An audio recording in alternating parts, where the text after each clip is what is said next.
Mummy जी, mummy papa के सामने शिकायत मत करिएगा। सुबह से शाम हो गई आंगन में कपड़े सुखाते हुए। किसी को परवाह ही नहीं है कि सूखे कपड़े निकालकर मशीन से आंगन में डाल आए। अभी तक न रात के लिए सब्जी छीली गई है न कटी गई है। जाने खाने आज रात को नसीब होगा या नहीं।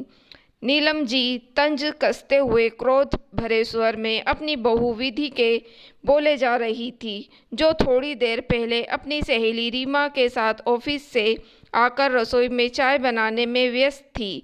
मुश्किल से 10 मिनट हुए होंगे चाय पीते हुए और नीलम जी से उल्हाना भरे स्वर विधि के कानों में लगातार प्रवाह कर रहे थे। विधि की चुप्पी देखते हुए बार बार रीमा उसे सवालिया नज़रों से देख रही थी। गुस्सा विधि को भी आ रहा था, पर वो किसी के सामने तमाशा बनाना नहीं चाह रही थी। किसी एक प्राइवेट कंपनी में कार्य करता उसके पति सुधाकर स्कूल में कार्यरत हैं।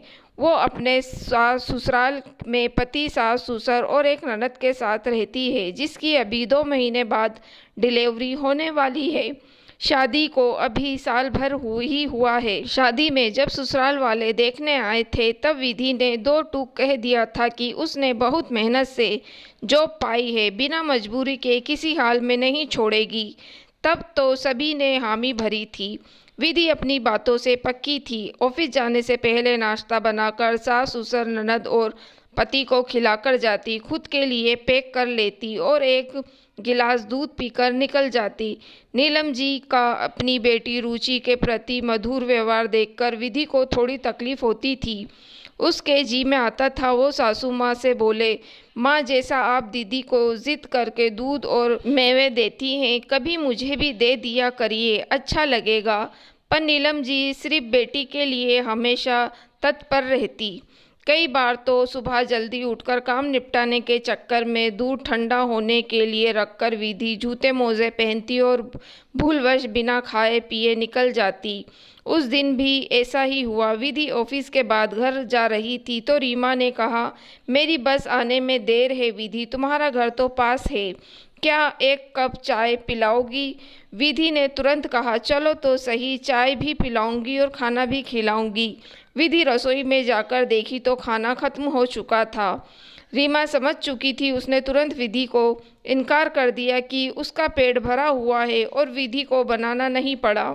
विधि रीमा को छोड़कर आई तब नीलम जी दरवाजे पर खड़ी होकर बोलना शुरू कर दी, खाना बनाने और कपड़े डालने के लिए। विधि ने अपने बालों को कसकर समेटते हुए कहा, मम्मी जी, आपको रात में 8:30 बजे पहले खाना मिलने से मतलब है ना? जब समय से ना मिले तब बोलिएगा। और कपड़े तो मैं सुबह धोकर गई थी, माना मीटिंग की वजह से आज थोड़ी जल्दी थी, तो आप और दीदी कोई भी तार पर डाल सकते थे। किसी के सामने इतना तमाशा बनाने की क्या ज़रूरत? यही बात आप प्यार से बोलेंगी तो मुझे काम करने में ज़्यादा अच्छा लगेगा। दीदी को डॉक्टर ने कहा है सिर्फ भार नहीं उठाना, बाकी सारे घरेलू काम करने। पर ऐसा लग रहा है आपने उन्हें मरीज बनाकर रख दिया, किसी काम को भी उन्हें हाथ नहीं लगाने देती। नीलम जी मन ही मन बुदबुदा रही थी, कम दिन ही आई लड़की कितनी सटीक बात बोल रही है।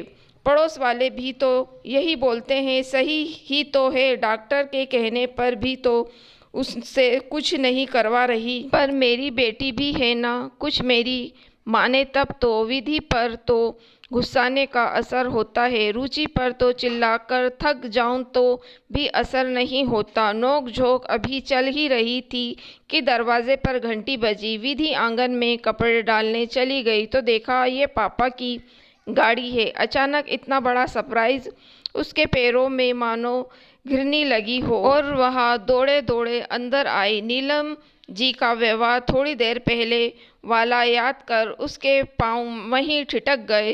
पर ये क्या? विधि को अपने आंखों पर यकीन नहीं हो रहा था। नीलम जी ने दरवाज़ा खोला और विधि की मम्मी उषा जी को गले लगाते हुए कहा, आप लोग अचानक? उषा जी ने कहा, रिश्तेदार में एक शादी है, वहीं आए थे और 2 दिन बाद विधि की सालगिरह है तो सोचा आप लोग से मिलते चले। बैग से उपहार, फल, मिठाई और मेवे निकालकर उषा जी ने नीलम जी के हाथ में दिए। विधि को देखकर मम्मी पापा ने गले लगाकर उसके माथा चूमा लिया।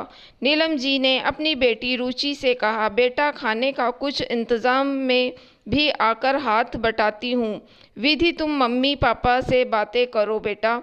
नीलम जी की ये बातें विधि के गले से नहीं उतर रही थी। उसके अंदर का डर उसे चैन से बैठने नहीं दे रहा था। जैसे ही नीलम जी रसोई में गई, विधि ने नीलम जी के आगे हाथ जोड़ते हुए कहा, मम्मी जी प्लीज़ मेरे मम्मी पापा के सामने मेरी कोई शिकायत मत रखिएगा।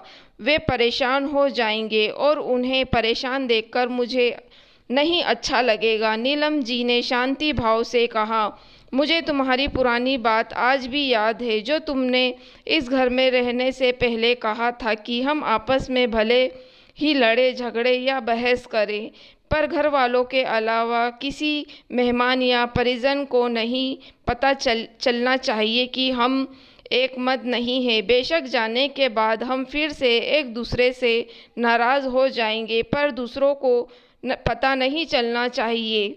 मेरा गुस्सा तुमसे है, तुम्हारे घर वालों से नहीं। आज तुम बैठो, खाना हम दोनों माँ बेटी मिलकर बनाएंगे। थोड़ी देर पहले हुई नोक झोंक को विधि ने दिल से माफ़ कर दिया और भीतर से वह यह सोचकर गदगद हो रही थी कि उसके मम्मी पापा उससे और उसके ससुराल के व्यवहार से खुश हो कर जा रहे हैं। दोस्तों, अगर आपको कहानी पसंद आई हो तो आप मेरी वीडियो को लाइक और मेरे चैनल को सब्सक्राइब ज़रूर कीजिएगा।